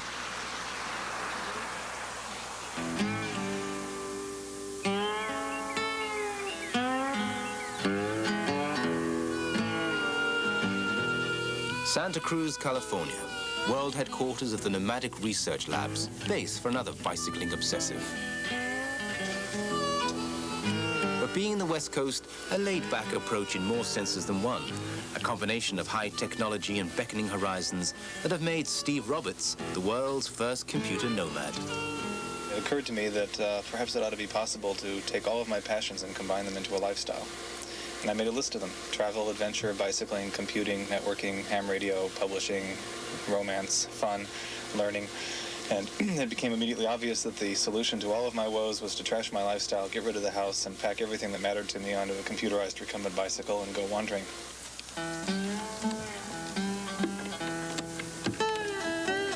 Courtesy of the bike, suburban man turned easy rider, with lots and lots of gadgets. Plus a partner, Maggie Victor, on a less encumbered machine. Maggie has been my traveling companion now for about 4 years. She helps with a lot of the business details, is the lifestyle maintenance manager, great companion, and now she's getting into photography and is the official trip photographer. It's worked. Steve Roberts has been making a living computing across America, writing it up on a word processor with a keyboard on the handlebars. I think the fact that this machine echoes people's dreams of freedom and adventure and getting away from it all is probably what's making the whole thing work. Because everywhere I go, I run into people who see what I'm doing, respond at first with incredulity because of the complexity of the technology, talk to me for a few moments, recognize that my dreams are a lot like their dreams, and all of a sudden it's a demonstration that anything is possible if you're willing to take some risks. It's important that I be able to work on it wherever I am. So to do that, all the access panels that open up. It says 4 megabytes of RAM disk, so that I don't have to always be operating from a hard disk drive. Although it does have its own hard disk, this shock-mounted platform here contains 2 40-megabyte hard disk drives. These devices here are ultrasonic sensors. The console puts out a signal which these receive, and there's a little controller in there that notices changes in head angle by looking at phase and Doppler change. So it lets me control the cursor on the Macintosh simply by looking at where I want it to be. This is the inside of a Macintosh Portable, and I've interfaced to it fairly gently. I haven't had to hack into the board at all because all their interfaces to the real world, including keyboard and so on, are all easy to emulate with my own hardware. This is a little solid-state refrigerator. This will generate about 50 watts of cold from excess solar power and things like that. So this will cool my drinking water and also actually pull heat out of my body with a little heat exchanger in the helmet. And incidentally, if I have a wreck, this is supposed to protect my head. So I hope I haven't voided the warranty. One of the big challenges is to just see how much I can get on the bike, but it has to be stuff that fits. I don't want to just load it up with a lot of irrelevancies. For me, bicycle riding would be destroyed if I had to struggle around under a burden of heavy luggage. The whole idea is to fly as light as a bird across the surface of the roads or the tracks or the deserts or the snowfields that you're trying to cross. Nick Crane, the London writer who cycles the globe. He's biked up Kilimanjaro, conquered the High Atlas, and ridden to the centermost point of Asia. There are a few more extraordinary sensations than riding a virtually unloaded racing bike across the Gobi Desert with no luggage. You haven't got any food with you because you're just stopping a truck every day and asking if you can buy a bit of bread or buy some water or cold tea from them. You're completely dependent on things that you come across in the landscape. I found particularly in Africa, where you go into a chai house or in Nepal, you'll find that it breaks the ice as you arrive.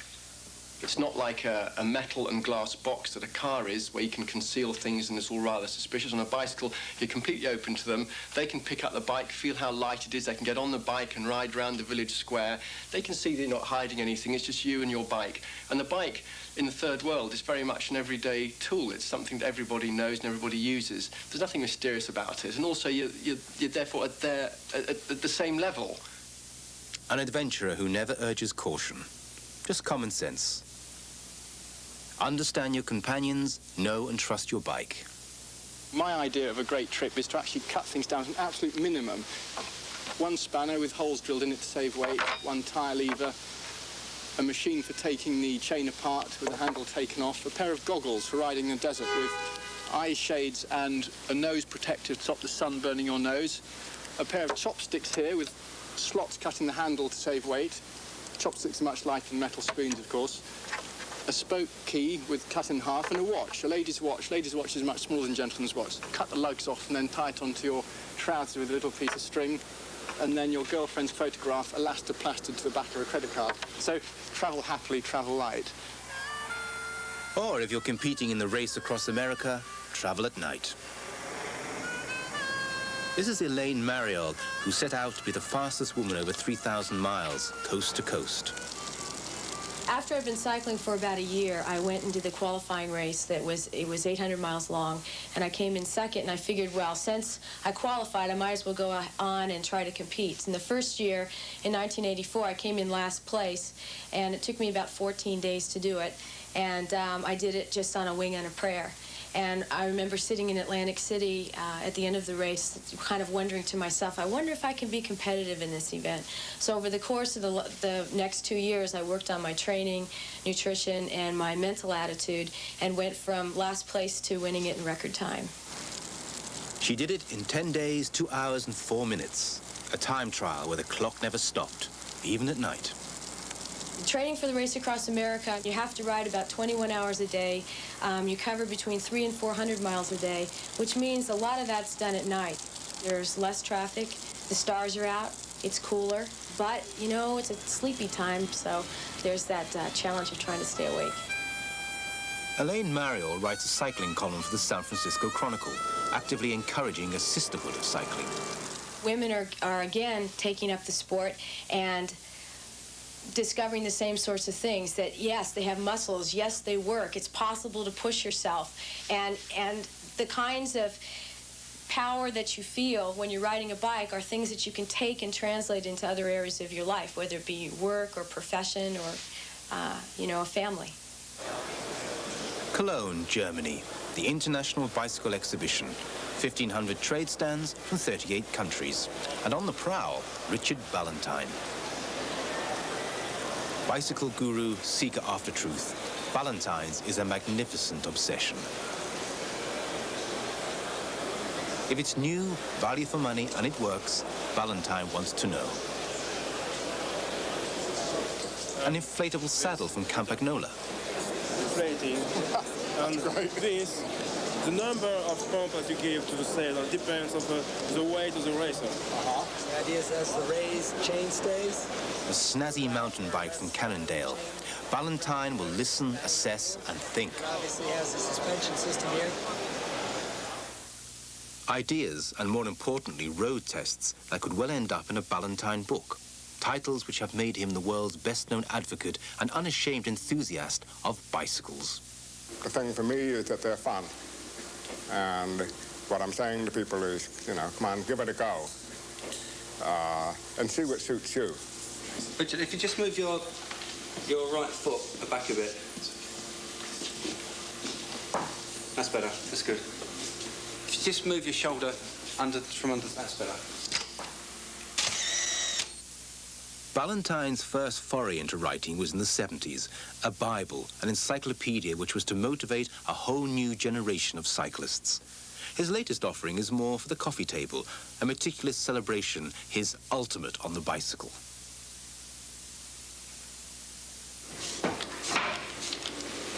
Politics and concern for the environment don't get people on bikes, says Ballantyne. Okay. The motivation is fun, and people must be shown that it's fun. Okay, Colin. Yeah, get down a bit more expression. Amid mediocrity and froth, Ballantyne writes with intelligence and showmanship. It's something worth doing well, which is kind of what this book is about. And you've got to kind of respect the reader and let them make their choices. Just give them the information they need so that they can do it. Like the data on the latest Moulton. Very light, very fast, very expensive. His affair with the bicycle began as a boy. His father gave him a bike after a bout of measles. As a young man in New York, a bicycle was the fastest way to get around.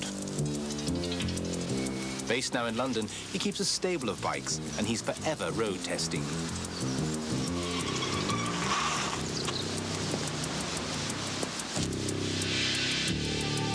They are the equivalent of having wings. They are the most efficient means of locomotion that you can possibly have. When I get a dream, it's kind of like the cars have evaporated, freight is moved by rail and underground and things of this sort, and people have their own personal vehicles, and they're tailored to what they want to do. The problem with something like a car is that you spend 4 hours a day either using it or earning the money to look after it, and it owns you. You're kind of enslaved by the thing. It's too much technology. A bicycle, the only time you ever have to really worry about it is when you want to use it. And you have to give it some maintenance and care and attention and so forth. But you own it. It serves you. And that's a critical difference. Have you ever gone down in it? Yes, once. It was very sore. As with bicycles, so Ballantyne collects people. Here, the designers and rider of potentially the fastest human-powered vehicle on Earth, the Bean. That's right, yeah. We're a bit short on the heel space, but we're limited by the moulding. Certainly when I was trying the sprint attempt in Leicestershire in December, I was just using the... In 1 hour from a standing start, the Bean has clocked up nearly 47 miles, a world record. The lack of vehicle movement was quite remarkable. You're just, you know, on the line, smooth, steady. Yeah. Next, an attempt on the 200-meter sprint. The Bean itself is arguably the fastest HPV in the world today. It hasn't had a chance to prove it at high altitude. But it does seem to me now that we've had a totally substantial change of new materials and new capabilities. And that has really opened some doors.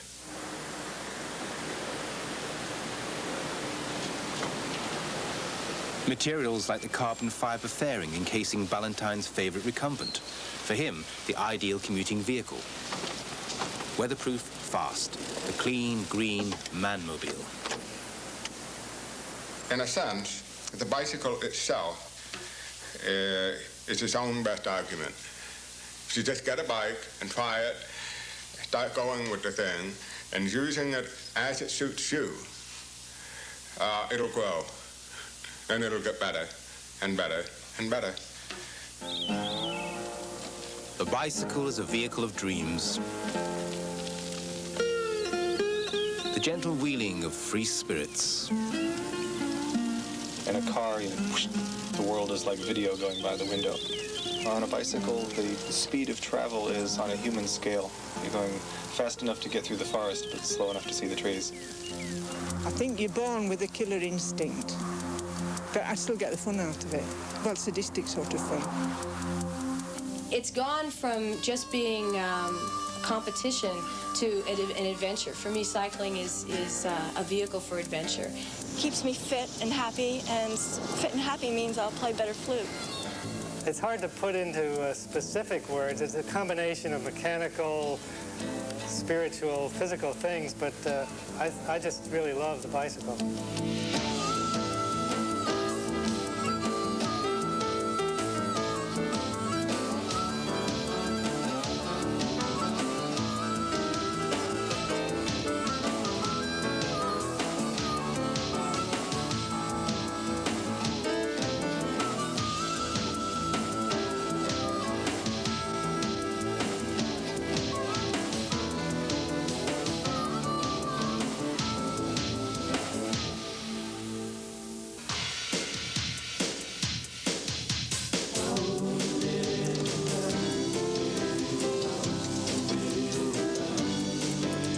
Cycling in America is for fun.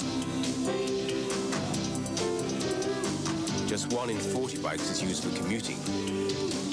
The rest, if they're ridden at all, are for fitness, sport and play.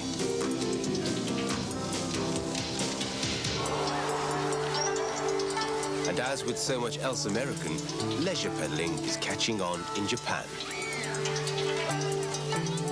This hugely populous center near Tokyo celebrates every conceivable form of bicycling.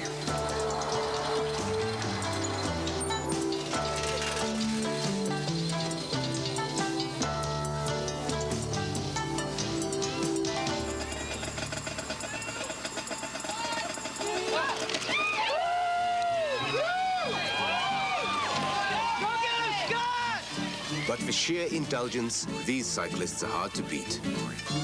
Alaska's Idita bike race. 200-mile trail. Most of it on foot.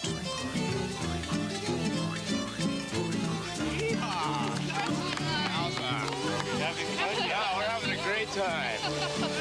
60 competitors from as far away as Puerto Rico and Germany. An outlay with airfares and double-tired mountain bikes astronomic compared with the cycling needs of a Chinese peasant. And to have the race snowed off after just 50 miles? It's unanimous opinion of everybody here that we're done right now. I rode 2 miles total out of the whole 50 if you exclude the roads off Big Lake. For most of the world, this is cycling. In Asia alone, bicycles transport more people and goods than do all the cars on Earth. In emerging economies like Taiwan, the bike is yielding to scooters and cars. Bicycles are regarded as the transport of the poor. Some third world governments have banned bikes from cities to make them look less backward. But in China, the authorities recognized decades ago that bikes were the cheapest mass transit. There's been sustained investment in bicycle routes and low-cost machines for all. There are some 300 million bikes in China. People are subsidized to ride to work. Even so, the World Bank, in a 400-page study, failed to mention the bicycle. Although the bicycle is the primary means for people to get around in Chinese cities and in the countryside, the word bicycle didn't occur in this report. It spoke only of buses and trains, trucks and cars. Such is the world's preoccupation with the car. Globally, bikes outnumber cars 2 to 1. And world car production is outpaced by the bicycle 3 to 1. One of the greatest ironies in the 20th century has to be that societies have continued to pour such vast amounts of precious resources like land and clean air and petroleum into technology that most of the people in the world will never afford, which is the automobile. Worst offender is the US, with a hidden subsidy on each car of $3,000 a year. We practically pay our commuters to drive by car. Car drivers pay very, very little tax on the gasoline that they use, and this little tax doesn't reflect the damage done to the environment. They don't have to pay for the space that they take up in parking lots. We have so much free parking in this country that that's an additional incentive. Another concept is to actually make drivers pay for the use of road space, because drivers take such a disproportionate amount of space, particularly when they drive one person per vehicle.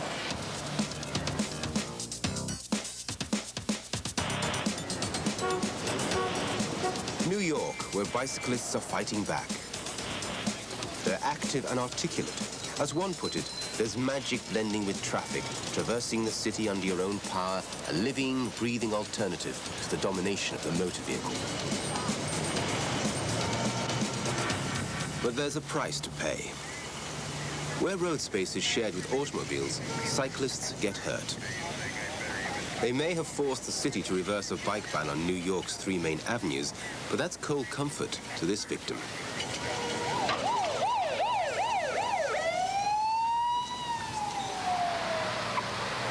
The American urban cyclist, despised by motorists, ignored by the government. In Washington, there's just one person at the Department of Transportation with a brief for cycling. Unfortunately, we just didn't get funded by Congress. And it was not until just recently that we've gotten some funding to go into our fiscal year 1991 budget to establish a person to take care of the bicycle program.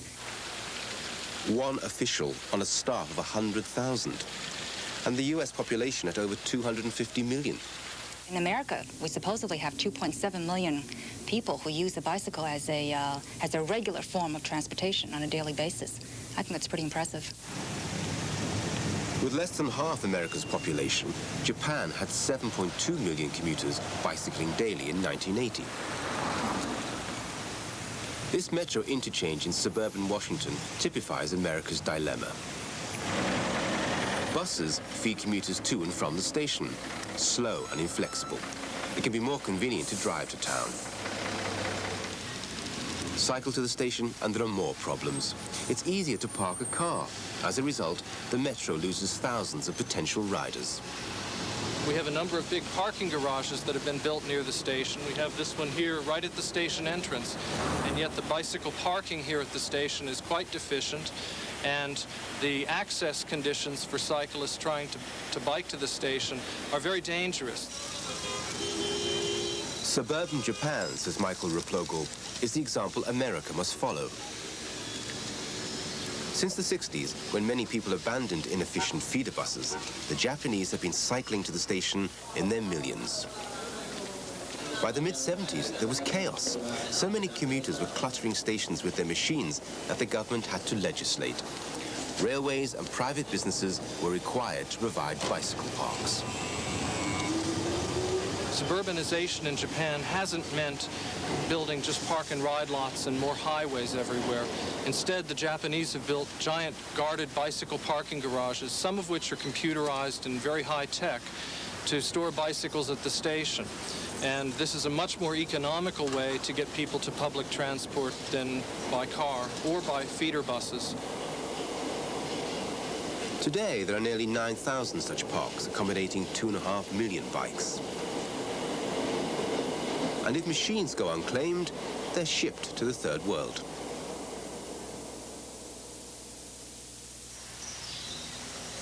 Of the developed nations, the Netherlands has most wholeheartedly embraced the bicycle. The Dutch government is trying to tax drivers out of their cars and onto bikes. In the 10 years up to 1985, it spent $230 million on bicycle parking and on bicycle roads. A network of direct, uninterrupted routes just for the bike. Have they gone crazy in Holland? They must have been struck by one of the windmills. It all started on October the 13th, yes, on a Friday. The Dutch television was looking for 10 people who are willing to give up the comfort of driving their own car for exactly 100 days. Such is concern at car emissions and overcrowded roads that Dutch television runs game shows to get viewers to junk their cars.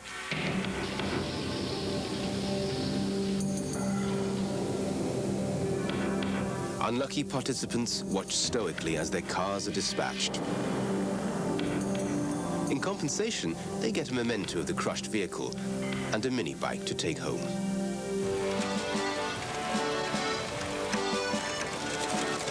So pervasive is the bicycle that it accounts for up to half of all trips in Dutch cities. But there's a downside: bicycle theft. Als je 2 remmen hebt, dan rem je automatisch altijd beter als je maar 1 This man is trying to sell a bicycle, undoubtedly stolen, and he needs the money for drugs. The buyer is a student whose bike was stolen earlier in the day. He scrapes together 15 guilders for a transaction that's illegal if you suspect the bike to be stolen. Thus is much of Amsterdam's drug trade financed. It's like a circle. They steal bikes, and then you need a bike, and you buy a bike from somebody else. So it's a vicious circle. So it's you could say it's a currency. Yes.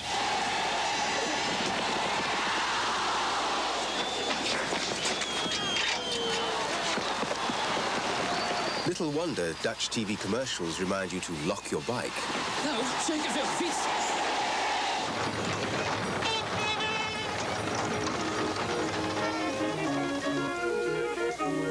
Odense, Denmark. famous for Hans Christian Andersen, and radical traffic engineering. A city restored to the people, where pedestrians and cyclists take precedence. Motor vehicles, if they're allowed at all, move with care and consideration. Odense has curbed the car and backed the bike. Cycle routes radiate to every suburb and beyond. We would be sitting right on the road here.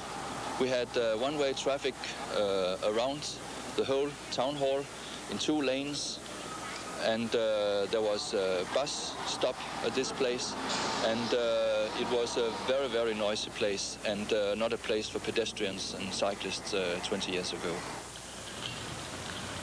Odense is Denmark's biggest success. But throughout the country, traffic calming is the vogue. From Norway, the Danes have imported the Emil philosophy, the environmentally adapted through road. For a small town on a main route, an alternative to a costly bypass. But you might, too, the Norwegians said, reconstruct the road as it is through the town, but taking the pedestrians' needs and the cyclist needs and the local community's needs as the primary factor. And that's the Emil philosophy. Pedestrians are moving much more freely, the cyclists are using the road in a quite new way, and the through traffic is just about the same as it has been all the time, only it's slower and takes more consideration towards the other road users. Motorist organizations have seen that membership will drop if they go too hard against this traffic calming. I think Scandinavia, for their purposes, should be commended for that. Our country is a little bit larger, it's a little bit more complex, if I may say so. So I think the bicycles will have to be accommodated to our needs. America's needs continue to favor the car. Not just more highways, but new technology built into the car. There's something called the smart car, the Pathfinder, that will enable each driver in a particular car that's equipped with a special sort of radar station that will point out to the driver what are the free routes, so that the driver has the opportunity to take a look at the map as he's driving on the freeways or the roadways, see which roads are congested, and make the choice himself as to where next to go to find a less congested route. Meanwhile, cities like Tokyo, London, and New York contend with pollution. Half the world's conurbations suffer harmful levels of carbon monoxide. A third have dangerous concentrations of lead. Exhaust emissions cause ill health, and they're blamed for global warming and reductions in crops like cotton and soybean. Frustration abounds as traffic grinds ever more slowly. In Seattle, on America's northwest seaboard, congestion is so bad that the police have come up with their own pragmatic solution: the bicycle.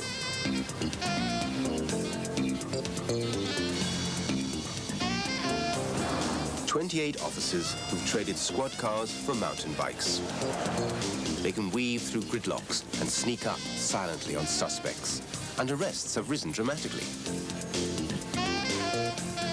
And with the bonus that the police are back in touch with the public.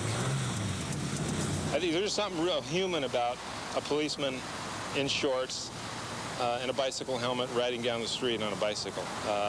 People that would never dream of speaking with a police officer in a car or on a motorcycle wouldn't hesitate to come up and talk to us. We filmed 2 arrests with the bike squad. You see him, Al? He's right at the North Hill right now. The suspect in white has a gun. White shirt, long hair. Stuck it into some girl's face there. Yeah, I can't tell if it's real or not. It sure looks like it is. The bicycle cops are taking no chances. Pull out the clip a couple times. Okay, we're on our way. Yeah, move in. No, he's still got it in his hand. Right where that gal stood up. A tense moment, for if the suspect fails to raise his hands, the bike bobbies will shoot. I got it. They got him. The suspect complies. A dangerous shootout in a busy park in downtown Seattle has been averted. An arrest that probably wouldn't have happened had the police been using cars. Standing right underneath the tree now.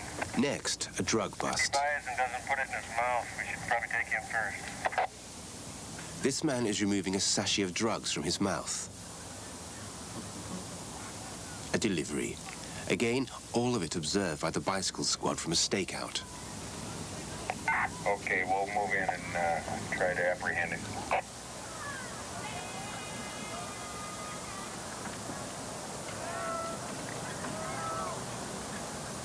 Seattle was first. Now, all over the world, city police are rediscovering the bike. And from Tokyo and Hong Kong to New York and London, bicycle couriers are pedaling for profit. On Your Bike is London's biggest courier, and it's booming because the bicycle is the fastest way to get parcels across town. The same with Nosaka Express in Tokyo. With average traffic speed down to 8 kilometers an hour, the bicycle is like quicksilver. Couriers have emerged through commercial necessity, bike cops with a need for speed and mobility. It's an important message, straight from the streets. But governments and planners persist with bigger and better roads attracting more and more traffic. Today in the United States, there is one automobile for every 2 people. The nationwide highway system is our pride and joy. And it was a very far-sighted move on the part of President Eisenhower back in the 50s when he developed the national highway system. The bicycle in this country remains a recreational vehicle. It's something for the family, it's something for health and fun, and it's going to be pretty hard to wrestle those cars away from the American public. And likewise in Britain, where traffic congestion costs $24 billion a year. A 16-kilometer car commute burns up 18,600 calories of energy, well over 2 liters of gasoline. The same journey by bike needs 350 calories, the energy in a bowl of rice. But like so many of us, the Japanese remain at their steering wheels. They'll even pay a $2,000 registration fee for every 2 years of their car's life. Technological luxury stuck in a traffic jam. About 100 bicycles can be made with the same materials used to build a medium-sized car. In the perfect world of the bicycle advocate, this would be rush hour in Montreal. But it's not. It's a day of assertion by 40,000 cyclists. The goodwill is there. What governments must do is to find the way, the incentives to make the bicycle the mass vehicle for a small planet.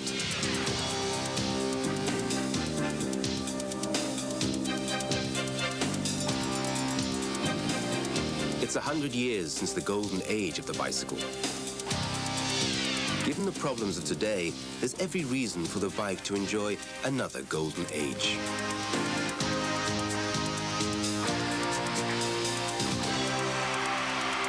Wouldn't that be something to shout about?